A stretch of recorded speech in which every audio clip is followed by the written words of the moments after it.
Assalamualaikum warahmatullahi wabarakatuh.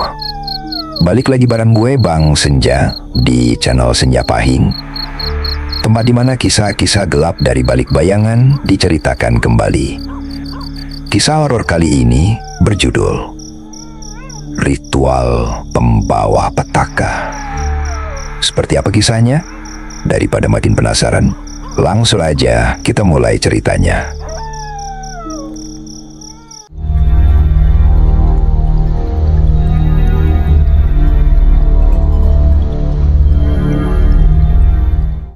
Inna syaitana lakum aduwwa fattahiduhu aduwwa innama yad'u hizbahu liyakunu min ashabis sa'ir.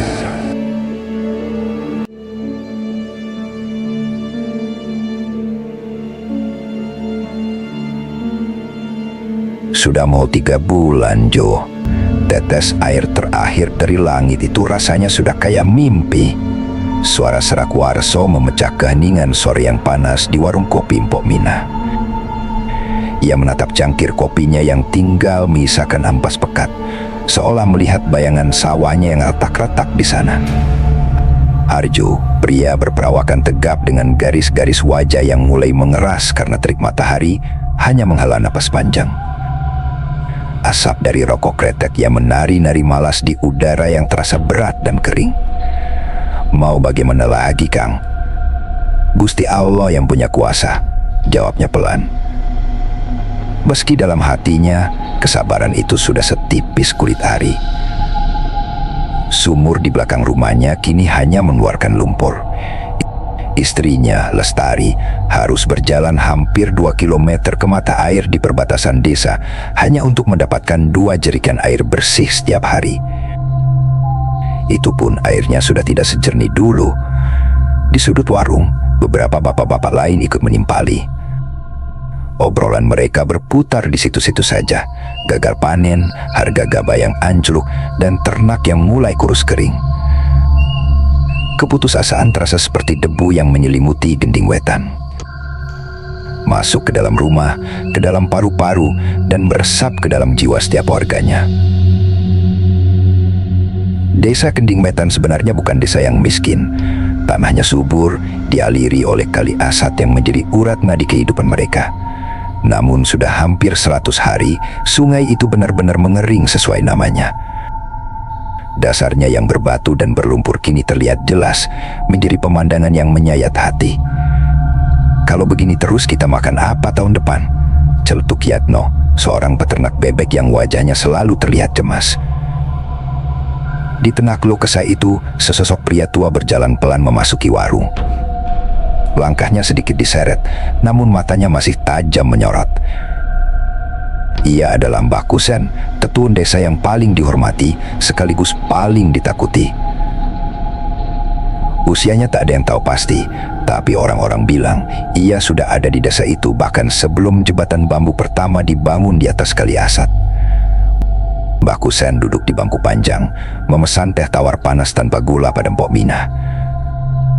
Semua obrolan seketika berhenti. Kehadirannya selalu membawa aura yang berbeda, campuran antara kebijaksanaan dan sesuatu yang ganjil. Kalian semua resah karena langit tak mau menurunkan airnya. Mbah Kusen membuka suara. Nadanya tenang, namun bergema di seluruh ruangan. Pak RT Saleh, yang kebetulan juga ada di sana, menjawab dengan sopan. Mbah, tentu saja, ini sudah bukan cobaan biasa. Sumur kering, sawah gagal, warga sudah mulai susah cari makan. Mbah Kusen menyesap tehnya perlahan. Matanya yang keriput menatap satu persatu wajah-wajah putus asa di hadapannya. Leluhur kita dulu tidak pernah selemah ini. Mereka tahu cara berbicara dengan alam. katanya. Ada penekanan di kata berbicara. Harjo mengerutkan kening. Maksud Mbah? Kali Asat itu bukan sekedar sungai. Di perbatasan, tempat pohon waringin sepuh merambatkan akarnya hingga nyaris menyentuh dasar sungai. Disitulah gerbangnya. Kita sudah terlalu lama melupakan cara meminta. Kita hanya menengadah ke langit, tapi lupa menunduk pada dami yang kita pijak. Pak RT Saleh, seorang yang taat beribadah, langsung merasa tidak nyaman. Mbah, jangan yang aneh-aneh. Meminta itu hanya pada Yang Maha Kuasa. Kita perbanyak saja sholat istisqo, berdoa bersama di masjid. Tawa kering keluar dari bibir Mbah Kusen. Sudah berapa kali kalian sholat minta hujan, Saleh? Apa doamu didengar? Kadang untuk sampai ke atas, kita harus lewat pintu yang ada di bawah.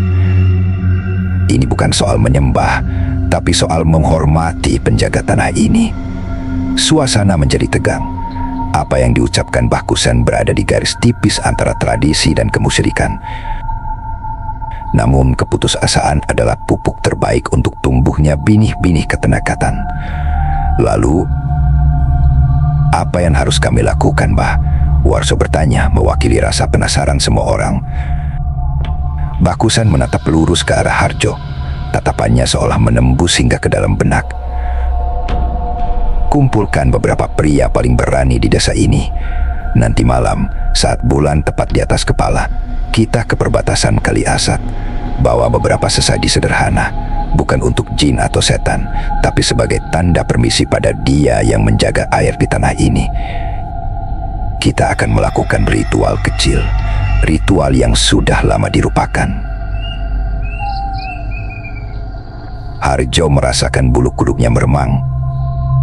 Waringin sepuh di perbatasan desa memang terkenal angker. Pohon beringin raksasa itu usianya sudah ratusan tahun. Akarnya menggantung seperti janggut raksasa, dan beberapa di antaranya bahkan sudah menancap kembali ke tanah, menciptakan lorong-lorong alami yang gelap. Anak-anak dilarang bermain di dekatnya, bahkan saat siang hari. Ritual apa, Mbah? Tanya Harjo. Suaranya sedikit bergetar. Hanya membacakan beberapa kidung kuno dan menaruh sesaji di salah satu akar terbesarnya yang menghadap ke sungai. Meminta dengan sopan agar pintu air dibuka kembali. Jawab Mbah Kusen enteng. Tidak ada yang perlu ditakutkan jika niat kita baik. Pak RT Saleh berdiri. Astagfirullah, saya tidak mau ikut campur dalam urusan seperti ini. Ini sudah menyimpang, Mbah. Saya peringatkan kalian semua, jangan sampai karena ingin cepat dapat hasil, kita malah mengundang murka Tuhan. Ucapnya tegas sebelum meninggalkan warung. Kepergian Pak RT Saleh membuat suasana sedikit canggung, namun bisikan-bisikan persetujuan mulai terdengar. Kekeringan ini sudah terlalu parah, logika dan doa seolah tak lagi mempan. Tawaran Mbah Kusen meski terdengar ganjil menawarkan satu hal yang paling mereka butuhkan saat itu. Harapan. Malam itu, di bawah cahaya bulan yang pucat, Harjo mendapati dirinya berdiri di antara 10 pria lainnya, termasuk Warso dan Yatno. Mereka berkumpul di depan rumah Mbah Kusen. Udara malam terasa aneh, tidak ada angin, hanya hawa gerah yang membuat keringat membasahi punggung mereka. Mbah Kusen keluar membawa sebuah bungkusan kain putih. Sudah siap semua? Tanyanya. Semua mengangguk ragu. Perjalanan menuju perbatasan desa di tepi Kali Asat terasa lebih panjang dari biasanya. Suara jangkrik pun terdengar parau. Tidak ada obrolan, hanya derap langkah kaki di atas tanah kering yang berdebu. Semakin dekat dengan lokasi, semakin kuat hawa dingin yang tidak wajar menyergap mereka. Dingin yang meresap ke tulang, bukan dingin karena suhu udara. Di depan mereka, pohon waringin sepuh berdiri megah seperti raksasa hitam yang sedang tidur. Akar-akarnya yang menjuntai tampak seperti lengan-lengan yang siap menangkap siapa saja. Di bawahnya, dasar Kali Asat yang kering tampak seperti luka menganga di permukaan bumi. "Letakkan sesajinya di sini," perintah Mbah Kusen. Menunjuk sebuah akar besar yang bentuknya meliuk seperti ular raksasa, ujungnya mengarah tepat ke tengah sungai. Harjo dan yang lain meletakkan sesaji yang mereka bawa, setan dan pisang raja, kelapa hijau, dan beberapa jajanan pasar di atas lembar daun pisang. Suasananya begitu sunyi, bahkan suara nafas mereka sendiri terdengar keras. Mbah Kusen kemudian berdiri di depan sesaji itu. Ia tidak membakar kemenyan atau dupa. Ia hanya menunduk, lalu mulai menggumamkan sesuatu dalam bahasa yang tidak mereka mengerti. Bukan bahasa Jawa, bukan bahasa Indonesia. Suaranya rendah dan monoton, seperti dengungan lebah. Harjo merasa jantungnya berdebar kencang. Ia melirik sekeliling.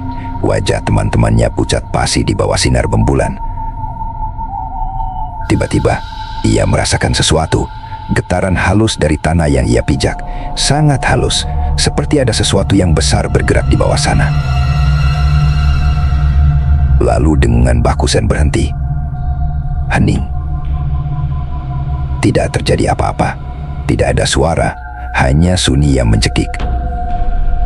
"Sudah, ayo kita pulang," kata Mbah Kusen tiba-tiba. Suaranya terdengar lelah. "Tugas kita sudah selesai. Sisanya kita serahkan pada yang menjaga." Mereka berjalan pulang dalam diam yang lebih pekat dari sebelumnya. Ada perasaan aneh yang membekas di hati Harjo. Bukan perasaan lega, tapi perasaan janggal. Seolah-olah mereka baru saja melakukan kesalahan besar. Seolah-olah mereka tidak meminta, tapi justru membangunkan sesuatu yang seharusnya tetap tidur lelap. Malam itu, Harjo tidak bisa tidur. Ia terus memikirkan ritual tadi. Getaran halus di tanah dan raut wajah Mbah Kusen yang aneh setelah selesai. Sesampainya di rumah, Lestari istrinya bertanya, "Bagaimana, Kang?" Harjo hanya menggeleng pelan. Entahlah Lestari, rasanya tidak benar. Ia tidak tahu bahwa perasaannya yang tidak benar itu adalah awal dari sebuah babak baru yang jauh lebih mengerikan daripada sekedar kekeringan. Malam itu, Gending Wetan telah menukar masalahnya dengan sesuatu yang lain. Sesuatu yang akan datang bukan dari langit, tapi merayap dari perut bumi. 3 hari berlalu sejak ritual di perbatasan desa. Langit Gending Wetan masih sama, biru pucat tanpa awan, dengan matahari yang memanggang tanpa ampun. Harapan yang sempat membuncah di hati para warga kini menguap bersama embun pagi, menyisahkan kekecewaan yang lebih pahit. "Sudah kubilang, cara Mbah Kusen itu tidak akan berhasil," ujar Pak RT Saleh di masjid setelah sholat subuh berjamaah. "Hanya menambah dosa saja." Harjo yang ikut sholat hanya bisa diam. Ia merasa bersalah, sekaligus cemas.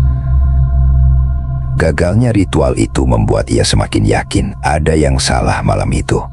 Pagi itu, pasar desa yang biasanya riuh rendah terasa sedikit berbeda. Samin, penjual tempe yang lapaknya berada di dekat gerbang masuk pasar, terlihat pucat dan linglung. Matanya terus melirik ke arah gerbang, seolah menunggu seseorang. "Kamu kenapa, Min? Kok lesu begitu?" tanya Empok Mina yang lapaknya bersebelahan. Samin menoleh, wajahnya pias. Tadi pas saya baru buka lapak waktu langit masih gelap, saya lihat ada orang berdiri di tengah jalan, pas di depan gerbang," bisiknya. "Loh, ya wajar toh, Min, namanya juga pasar. Pagi-pagi buta sudah banyak orang mau belanja," sahut Empok Mina sambil menata dagangannya. Samin tidak menjawab, ia hanya menelan ludah dengan susah payah. Yang paling aneh dari sosok itu bukan hanya pakaiannya, tapi kepalanya. Ikatan di atas kepalanya terlihat aneh, bukan seperti ikatan kain biasa. Bentuknya kasar, tebal, dan melilit-lilit, seperti akar pohon. Dan sosok itu terus berdiri di sana sampai matahari mulai terbit, lalu lenyap begitu saja saat cahaya pertama menyentuh tubuhnya. Cerita Samin menyebar dari mulut ke mulut, namun kebanyakan orang menanggapinya sebagai bualan atau halusinasi orang yang sedang stres. Harjo yang mendengarnya saat mampir ke pasar merasakan firasat buruknya semakin menguat. Kain putih, ikatan aneh di kepala. Malamnya, giliran Warso yang mengalami kejadian aneh. Saat ia sedang memeriksa kandang kambingnya di belakang rumah, ia mendengar suara tangisan perempuan dari arah sumur tuanya yang sudah kering. Awalnya ia kira itu hanya suara angin, tapi suara itu semakin jelas, pilu, dan menyayat hati. Dengan gemetar, ia mencoba mengintip dari celah dinding bambu. Tidak ada siapa-siapa di sana, tapi suara tangisan itu seolah berasal dari dalam sumur. Merasa penasaran bercampur takut, ia memberanikan diri mendekat dengan membawa lampu tepok.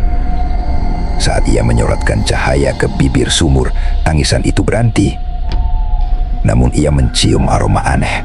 Bukan wangi bunga, bukan bau busuk, tapi aroma seperti kain kafan yang sudah lama disimpan di lemari kayu, apek dan lembab. Keesokan harinya, Samin si penjual tempe tidak membuka lapaknya. Kabar datang dari istrinya.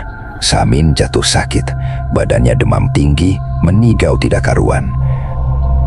Dalam igauannya, ia terus-menerus menyebut, "Jangan lihat matanya, jangan lihat matanya."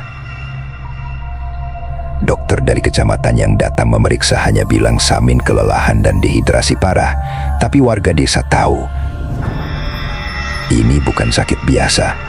Terutama setelah istri Samin bercerita, suaminya terus menunjuk-nunjuk ke sudut kamar yang gelap sambil berteriak ketakutan. Harjo menjenguk Samin sore itu. Ia melihat sendiri kondisi Samin yang memprihatinkan. Matanya cekung, kulitnya gering, dan bibirnya pecah-pecah. Tatapannya kosong, namun penuh dengan ketakutan yang tak terlukiskan. Saat Harjo mencoba berbicara kepadanya, Samin tiba-tiba mencengkeram lengannya. "Dia datang lagi, Jo. Dia datang." Racaunya, dia cuma berdiri di pojok kamar, melihatiku. "Matanya, jangan lihat matanya, Jo. Jangan." Setelah itu, Samin kembali terkulai lemas. Harjo meninggalkan rumah Samin dengan perasaan campur aduk. Cerita tentang sosok di pasar itu ternyata bukan bualan. Sosok itu kini mulai mendatangi orang yang melihatnya.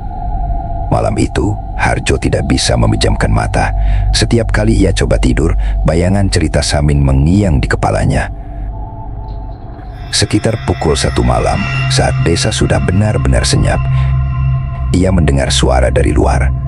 Suara seperti orang berjalan di atas daun-daun kering. Kerasak, kerasak. Langkahnya pelan, tapi terdengar berat. Harjo bangkit dari tempat tidur, mengintip dari celah jendela kamarnya.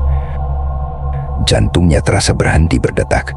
Di bawah pohon mangga depan rumahnya, sesosok bayangan putih berdiri mematung. Sama persis seperti yang digambarkan Samin. Sosok itu tidak bergerak, hanya berdiri di sana dalam keheningan malam yang mencekam, seolah sedang menunggu. Setelah terasa seperti selamanya, sosok itu perlahan berbalik. Dan untuk sesaat, Harjo merasa seolah mata sosok itu menatap lurus ke arahnya, menembus celah jendela. Harjo tidak bisa melihat wajahnya, hanya kegelapan di balik kain itu. Namun dia merasakan ada sepasang mata di sana, menatapnya dengan kekosongan yang dingin. Lalu, dengan gerakan yang aneh, sosok itu melompat. Bukan lompatan biasa, ia melompat tinggi sekali, tanpa suara, dan mendarat beberapa meter jauhnya. Lompat, lompat, lompat. Semakin jauh, hingga akhirnya lenyap di tikungan jalan yang gelap. Harjo terduduk lemas di lantai. Nafasnya terengah-engah. Tubuhnya gemetar hebat. Ia baru saja melihatnya. Pocong. Tapi ini bukan pocong biasa. Ada aura yang sangat pekat dan berat di sekelilingnya. Aura keputusasaan dan penderitaan. Pagi harinya, kabar buruk kembali datang. Warso yang semalam mendengar tangisan di sumur, kini juga terbaring sakit. Gejalanya sama persis dengan Samin. Demam tinggi dan mengigau. Desa Gending Wetan mulai diliputi awan ketakutan yang lebih pekat dari kabut bagi. Orang-orang mulai mengunci diri di rumah begitu matahari terbenam. Pos ronda yang biasanya ramai, kini sepi. Tak ada yang berani keluar malam. Harjo memutuskan untuk menemui Mbah Kusen. Ia harus tahu apa yang sebenarnya telah mereka lepaskan malam itu. Ia menemukan Mbah Kusen sedang duduk di teras rumahnya, menatap kosong ke arah kebunnya yang layu. "Mbah, apa yang sebenarnya terjadi? Sosok itu, saya melihatnya tadi malam." Samin dan Kang Warso jatuh sakit. Ini semua pasti ada hubungannya dengan ritual di Kali Asat. Serbu Harjo tanpa basa-basi. Mbah Kusen menoleh pelan. Wajahnya terlihat lebih tua dan lelah. "Sudah kuduga ini akan terjadi," gumamnya pelan. "Apa maksud Mbah?"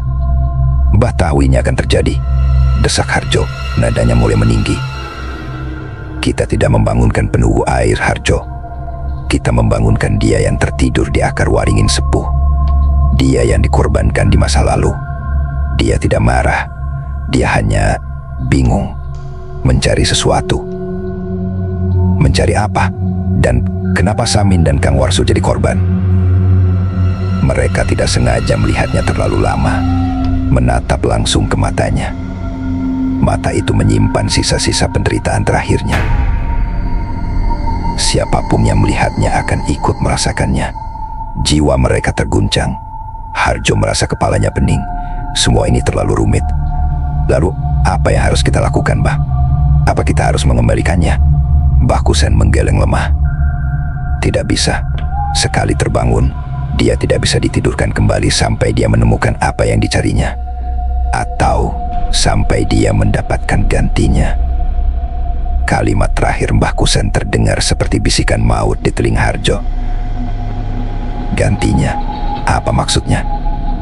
Sebelum Harjo sempat bertanya lebih jauh, Mbah Kusen sudah berdiri dan masuk ke dalam rumahnya, menutup pintu. Meninggalkan Harjo dengan ketakutan yang semakin menjadi-jadi. Sementara itu, kondisi Samin semakin memburuk. Istrinya memutuskan untuk mengadakan pengajian kecil di rumah, berharap doa bisa menolong suaminya. Malam itu, beberapa tetangga dekat, termasuk Harjo dan Pak RT Saleh, berkumpul di ruang tamu rumah Samin yang sempit. Mereka melantunkan ayat-ayat suci Al-Quran, mencoba mengusir hawa negatif yang terasa begitu pekat di rumah itu.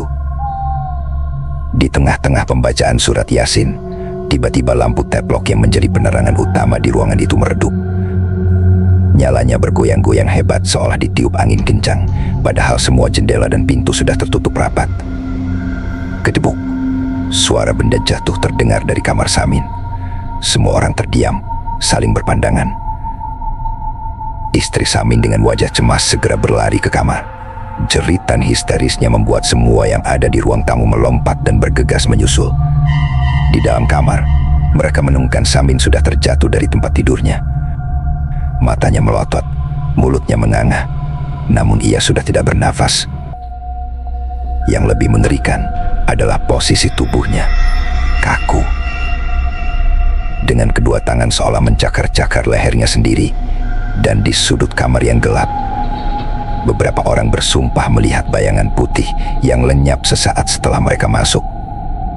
Malam itu, Gending Wetan kehilangan warganya yang pertama. Kematian Samin bukan lagi sekedar sakit biasa. Ini adalah teror yang mereka undang sendiri.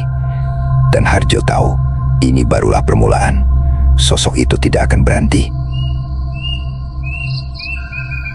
Suasana duka menyelimuti rumah Samin. Aroma kapur barus yang khas menguar di udara, bercampur dengan lantunan ayat suci yang dibacakan oleh para pelayat. Pagi itu, jenazah Samin dimandikan dan dikafani sesuai syariat Islam.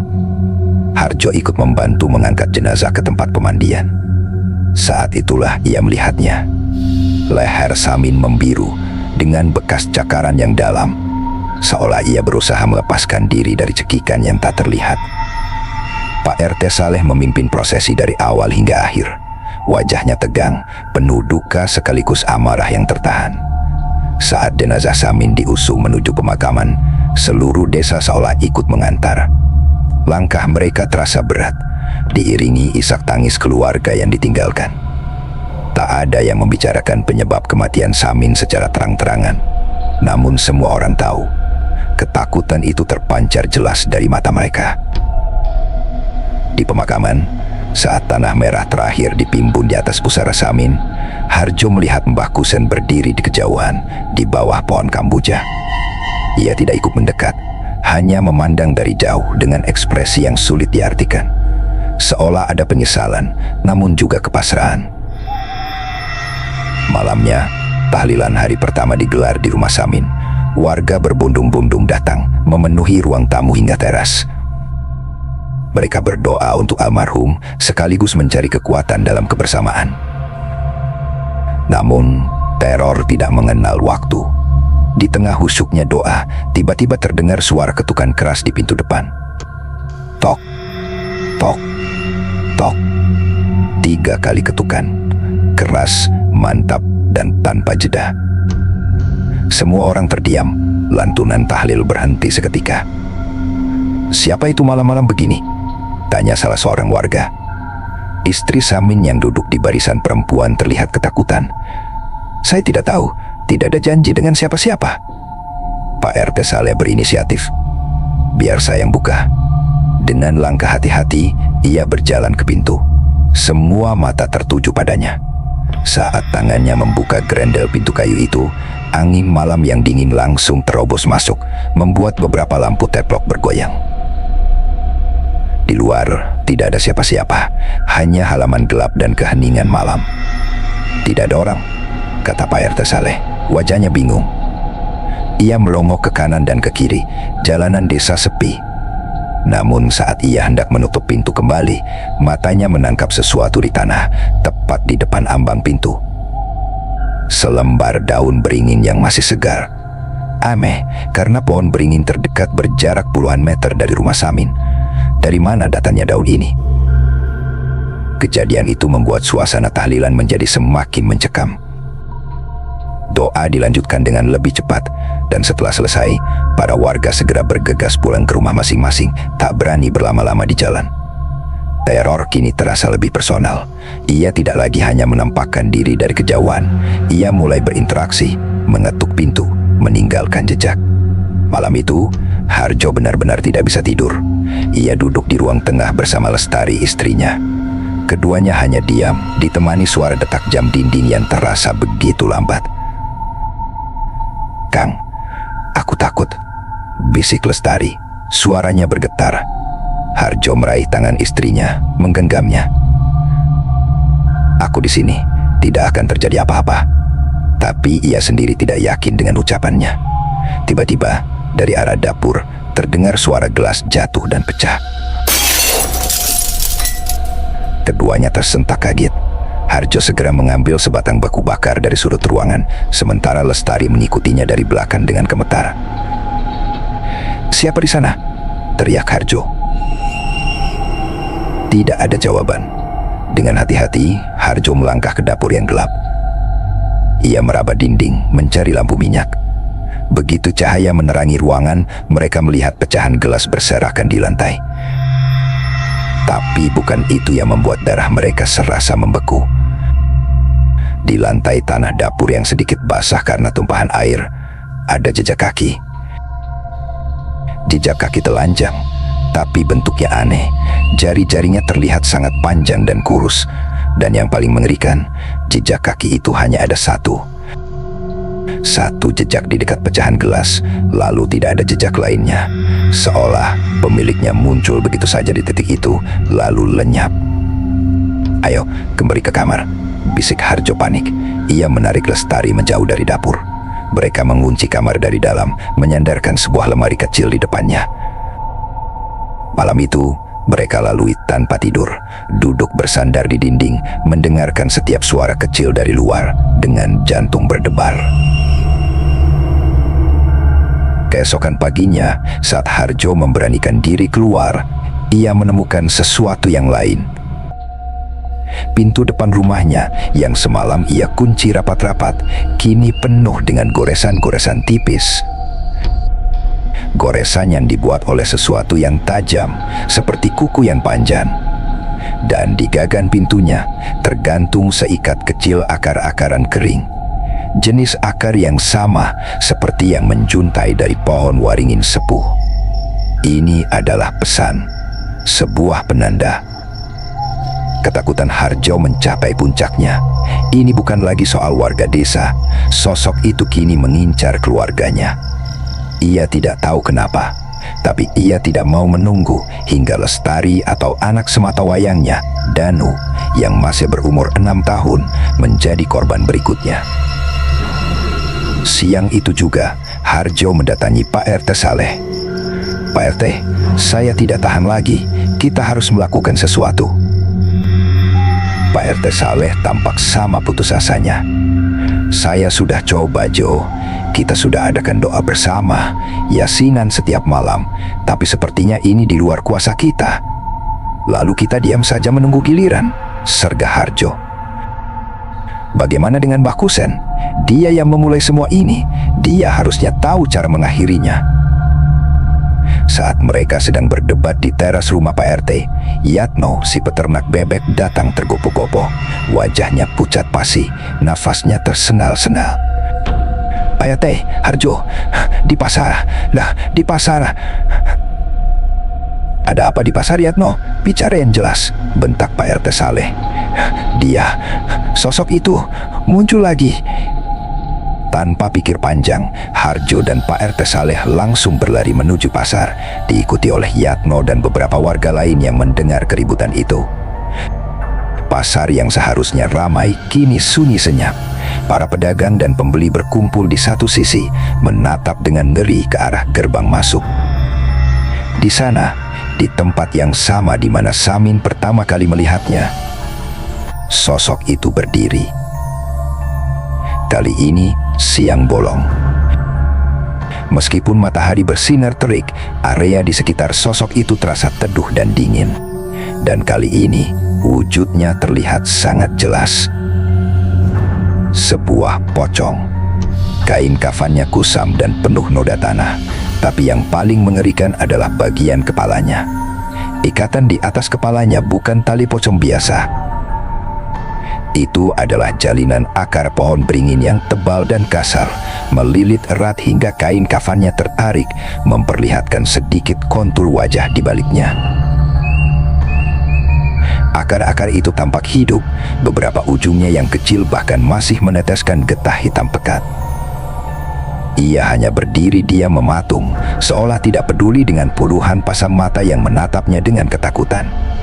Ia tidak bergerak, tidak bersuara, hanya ada di sana, sebuah monumen penderitaan di tengah-tengah keramaian yang mendadak bisu.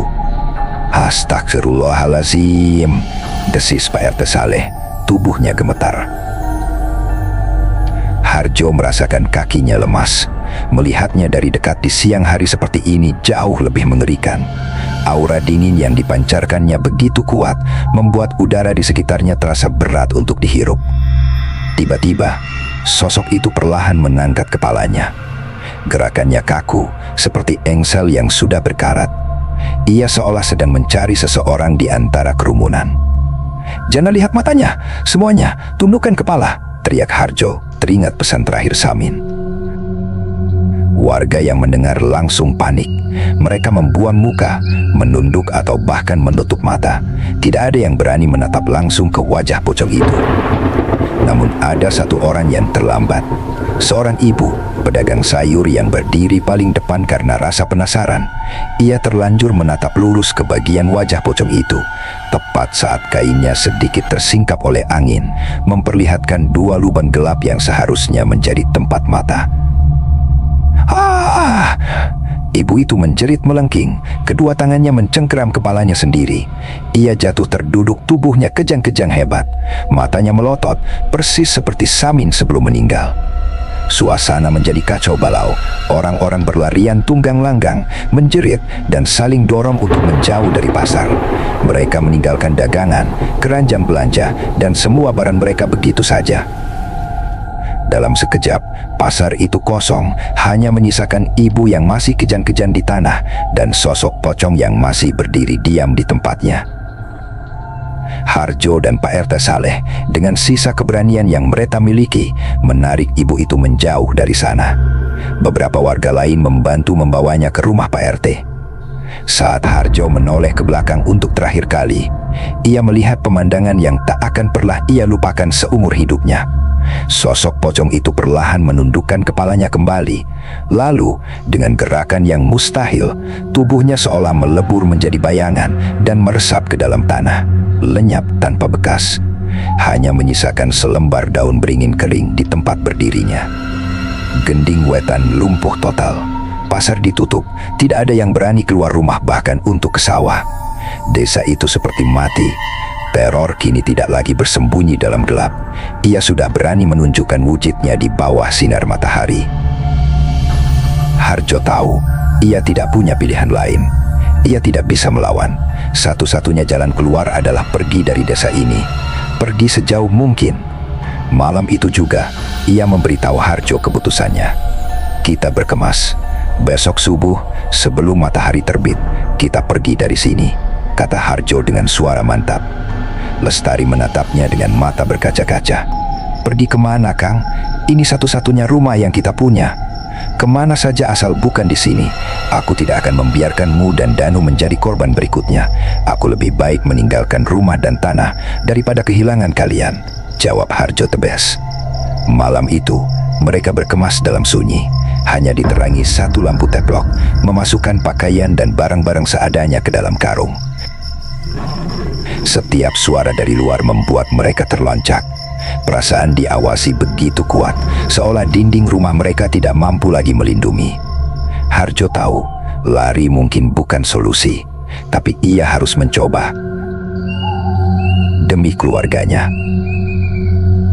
Ia tidak tahu upaya untuk kabur dari Gending Wetan tidak akan semudah yang dia bayangkan, karena kutukan yang telah mereka bangunkan tidak memiliki batas desa. Ia terikat akan mereka yang terlibat, dan Harjo adalah salah satunya. Dini hari itu, langit masih segelap arang. Hanya kerlap bintang dan sabit bulan yang pucat yang memberi sedikit penerangan. Di dalam rumahnya, Harjo, Lestari, dan Danu yang masih setengah tertidur sudah bersiap. Sebuah gerobak sapi yang dipinjam Harjo dari tetangganya sudah terisi penuh dengan barang-barang mereka. Sudah siap? Bisik Harjo pada istrinya. Lestari mengangguk, wajahnya tegang.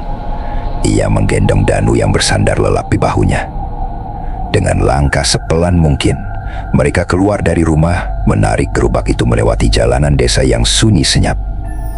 Suara roda gerobak yang berderit di atas tanah kering terdengar begitu keras di keheningan itu, membuat jantung Harjo berdebar tak karuan. Ia terus menoleh ke belakang, waspada jika ada yang mengikuti. Desa Gending Wetan terasa seperti desa hantu. Semua pintu dan jendela tertutup rapat. Tak ada satupun lampu yang menyala. Seolah semua penghuninya telah tiada. Saat mereka melewati rumah Mbah Kusen, Harjo melihat pintu rumah itu sedikit terbuka. Di baliknya, dalam kegelapan, ia bisa merasakan sepasang mata sedang mengawasi mereka. Harjo mempercepat langkahnya, menarik gerobak lebih kencang. Perjalanan menuju batas desa terasa sangat jauh. Keringat dingin membasahi punggung Harjo, bukan karena lelah, tapi karena ketakutan. Udara di sekitar mereka terasa semakin dingin dan berat. Suara-suara aneh mulai terdengar. Bisikan-bisikan tanpa wujud, suara ranting patah di kejauhan, dan lolongan anjing yang terdengar pilu. "Kang, aku merasa ada yang mengikuti kita," bisik Lestari. Suaranya gemetar hebat. Ia memeluk Danu semakin erat. "Terus berjalan, jangan menoleh," jawab Harjo. mencoba terdengar tenang, meskipun ia merasakan hal yang sama. Perasaan diawasi itu begitu nyata, seperti ada ratusan mata tak terlihat yang mengiringi setiap langkah mereka dari kegelapan. Akhirnya, jembatan bambu yang menandai perbatasan desa terlihat di depan. Di seberang jembatan itu adalah jalan utama menuju kecamatan. Kebebasan sudah di depan mata. Dengan sisa tenaga, Harjo menarik gerobak menaiki jembatan. Suara derit bambu yang dipinjak roda gerobak terdengar mengerikan. Tepat di tengah jembatan, tiba-tiba sapi yang menarik gerobak berhenti. Sapi itu mendengus kasar, kakinya gemetar, dan ia menolak untuk melangkah lebih jauh. "Ayo, jalan, kenapa berhenti?" bentak Harjo sambil menarik tali kekang sapi itu. Tapi sapi itu tetap diam, matanya melotot ketakutan melihat ke arah depan, ke arah ujung jembatan di seberang. Harjo ikut melihat ke arah yang sama. Jantungnya serasa copot. Di ujung jembatan, di tengah jalan, sosok pocong berikat akar beringin itu sudah berdiri di sana, menghalangi jalan mereka. Posisinya sama persis seperti saat di pasar. Diam, mematung, dengan kepala sedikit tertunduk. "Astagfirullah," desis Lestari. Tubuhnya lemas. Ia hampir terjatuh jika Harjo tidak sigap menahannya. Danu, yang terbangun karena gencuan, melihat sosok itu. Tapi anehnya, ia tidak menangis. Ia hanya menatap dengan mata polosnya. Harjo panik. Ia tidak mungkin maju. Tapi kembali pun sama saja. Mereka terjebak di atas jembatan. "Kita tidak bisa lewat, dia menunggu kita," kata Harjo putus asa. Tiba-tiba, dari arah belakang, dari arah desa, terdengar suara langkah kaki mendekat. Harjo menoleh. Sosok Mbah Kusen berjalan perlahan ke arah mereka, membawa sebuah tongkat kayu. "Aku sudah bilang, Harjo, tidak ada yang bisa pergi," kata Mbah Kusen. Suaranya terdengar berat dan penuh penyesalan. "Ini semua ulahmu, Mbah. Kau yang harusnya bertanggung jawab," teriak Harjo. Amarah dan ketakutannya memuncak. Mbah Kusen berhenti beberapa meter dari mereka. Ia menatap pocong di ujung jembatan, lalu menatap Harjo. "Dia tidak akan menyakitimu. Dia hanya tidak mau kau pergi. Karena kau adalah bagian dari perjanjian." "Perjanjian apa? Aku tidak pernah membuat perjanjian apapun." "Bukan kau, tapi kakekmu," jawab Mbah Kusen pelan. Harjo tersengun. Kakinya sudah meninggal puluhan tahun yang lalu. Apa hubungannya? Puluhan tahun lalu, Gending Wetan juga pernah mengalami kekeringan yang lebih parah dari ini. Mbah Kusen mulai bercerita. "Para tetua, termasuk kakekmu dan ayahku, melakukan sebuah perjanjian dengan penunggu waringin sepuh.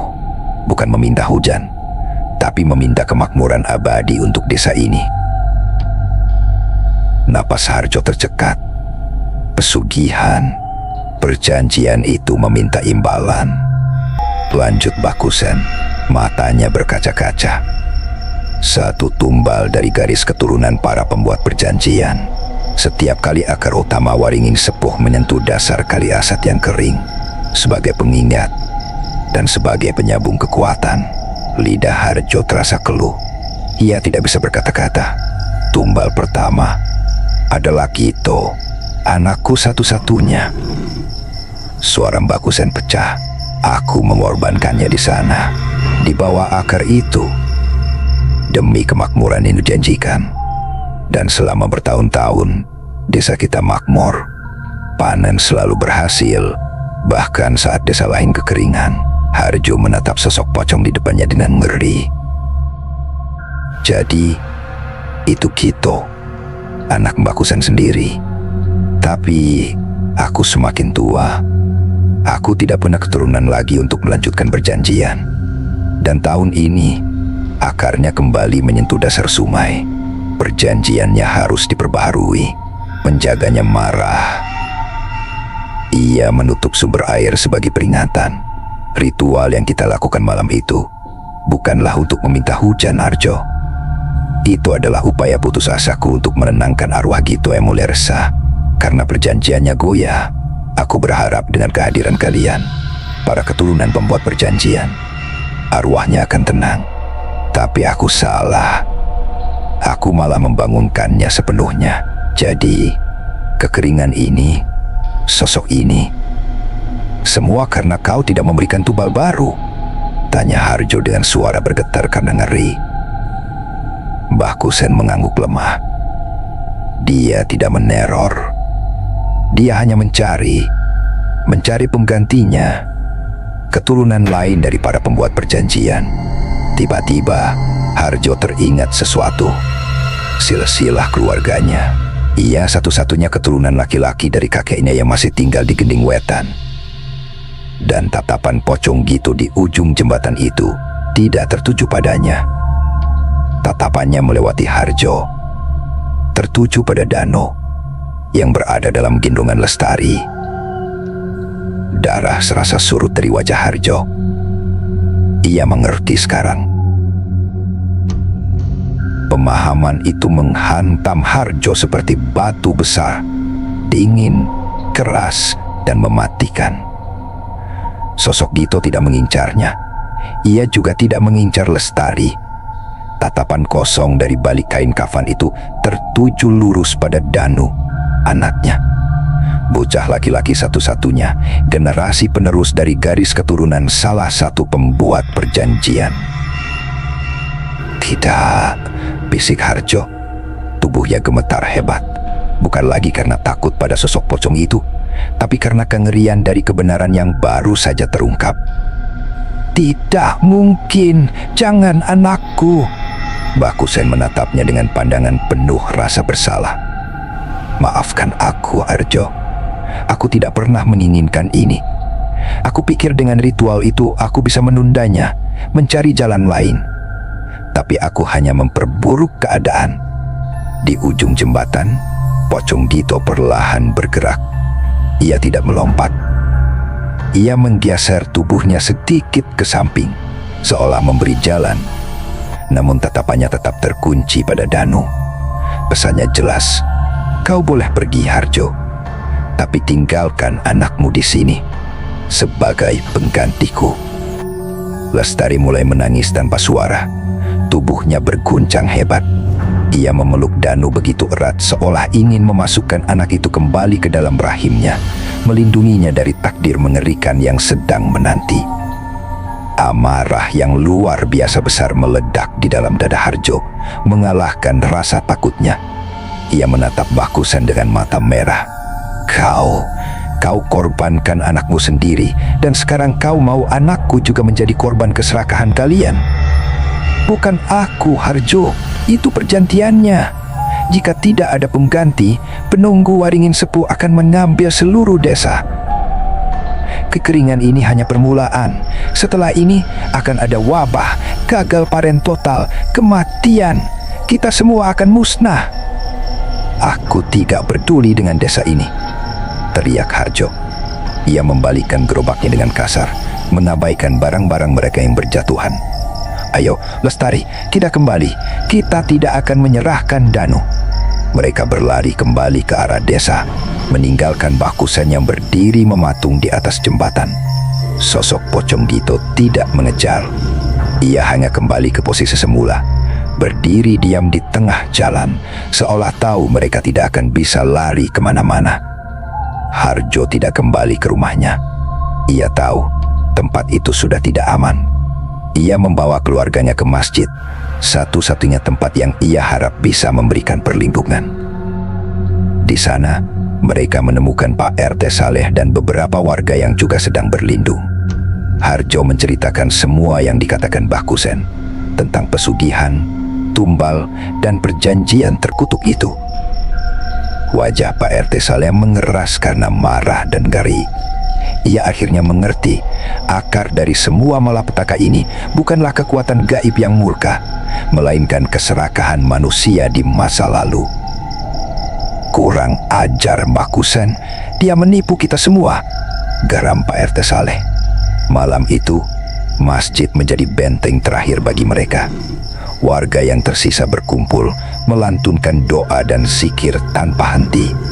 Suara mereka terdengar lirih dan penuh keputusasaan, mencoba melawan keheningan mencekam yang menyelimuti desa. Namun, perlindungan itu terasa semu.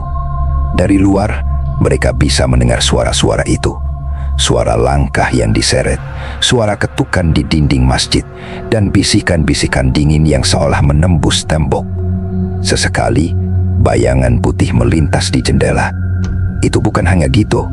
Rasanya seperti ada banyak sekali mereka di luar sana. Arwah-arwah penasaran yang ikut terbangun karena perjanjian yang goyah. Harjo duduk di sudut masjid, memeluk Danu yang tertidur pulas dalam dekapannya. Anaknya, buah hatinya, kini menjadi incaran dari kutukan yang diwariskan oleh leluhurnya. Ia bersumpah pada dirinya sendiri. Ia akan melakukan apapun untuk melindunginya. Fajar menyingsing, membawa sedikit kelegaan. Suara-suara di luar mereda seiring dengan datangnya cahaya. Namun semua orang tahu ini hanya jeda sementara. Malam berikutnya, teror itu akan datang lagi. Saat itulah Mbah Kusen datang ke masjid. Wajahnya tampak seperti mayat hidup. Kantung matanya hitam dan jalannya sempoyongan. "Aku sudah tidak kuat, Saleh, Harjo," racaunya. "Semalam Gito datang ke mimpiku. Ia tidak marah, ia hanya menangis. Ia lelah menjadi penjaga. Ia ingin istirahat. Dia bilang perjanjian harus dipenuhi. Darah harus dibalas dengan darah." Mbah Kusen kemudian berlutut di hadapan Harjo. "Aku yang memulai ini dengan darah anakku, maka biarkan aku yang mengakhirinya dengan darahku sendiri." Sebelum ada yang bisa mencegah, Mbah Kusen mengeluarkan sebilah keris kecil dari pinggannya dan berlari keluar dari masjid menuju ke arah perbatasan desa, ke arah Waringin Sepuh. Harjo dan Pak RT Saleh mengejarnya, diikuti beberapa warga. Mereka menemukan Mbah Kusen sudah berada di bawah pohon beringin raksasa itu, berdiri tepat di atas akar yang meliuk seperti ular. "Dengan ini, aku batalkan perjanjian. Aku cabut kemakmuran yang kau berikan. Kembalikan anakku, kembalikan kedamaian desa ini," teriak Mbah Kusen ke arah pohon itu. Kemudian ia menghunjamkan keris itu ke dadanya sendiri. Tubuh Mbah Kusen ambruk seketika di atas akar beringin. Darahnya yang merah pekat mengalir, meresap ke dalam akar dan tanah kering di bawahnya. Untuk sesaat, semuanya hening. Lalu tanah di bawah kaki mereka bergetar hebat. Pohon beringin itu seolah hidup, dahannya berderak keras, dan akar-akarnya yang menjuntai bergoyang liar seperti dicambuk angin badai, padahal tidak ada angin sama sekali. Di tengah kerimbunan akar, sosok Pocong Gito muncul. Ia tidak lagi berdiri kaku, ia bergerak perlahan mendekati jasad ayahnya. Ia berlutut di sampingnya, menundukkan kepalanya dalam-dalam. Ikatan akar di kepalanya perlahan-lahan terlepas, luruh menjadi debu. Dan dari langit yang tadinya cerah, tiba-tiba awan hitam berkumpul, petir menyambar, diikuti suara guntur yang menggelegar. Dan kemudian, hujan pun turun. Tetesan air pertama jatuh ke tanah dinding wetan setelah berbulan-bulan lamanya. Warga yang melihatnya menangis haru. Mereka pikir kutukan telah berakhir, pengorbanan Mbah Kusen telah membatalkan perjanjian. Harjo memandang pemandangan itu dengan perasaan campur aduk. Ia lega, tapi juga ngeri. Ia menggendong Danu yang ia bawa serta dan berbalik, hendak mengajak semua warga kembali ke desa. Saat itulah ia melihatnya. Pocong Gito yang kini tanpa ikatan akar di kepalanya mengangkat wajah. Wajahnya rata, tanpa mata, hidung ataupun mulut, kosong. Dan ia tidak lagi menatap jasad ayahnya. Ia menatap lurus ke arah Harjo.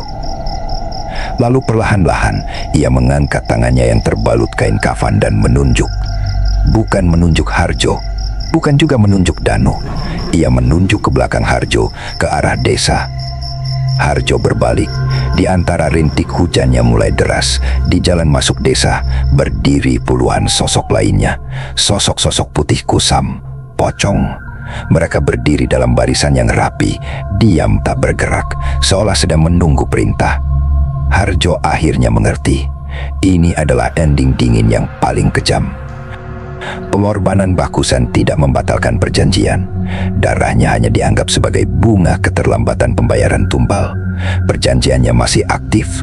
Hujan yang turun bukan pertanda berkah, tapi pertanda perjanjian telah diperbarui. Dito tidak lagi sendiri.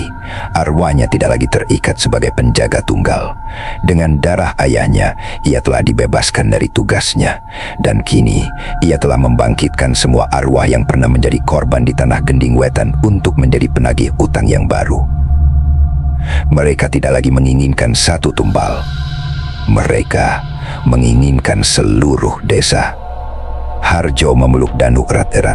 Tubuhnya gemetar di bawah guyuran hujan yang terasa sedingin es. Ia menatap puluhan pocong yang menunggu di gerbang desa, lalu menatap Dito yang kini berdiri tegak. Kutukan itu tidak berakhir. Ia baru saja berevolusi. Dan mereka semua sudah tidak punya jalan keluar. Demikianlah kisah horor kali ini. Semoga ada pelajaran dan hikmah yang dapat kita ambil. Gue Bang Senja pamit. Insya Allah ketemu lagi esok hari. Wassalamualaikum warahmatullahi wabarakatuh.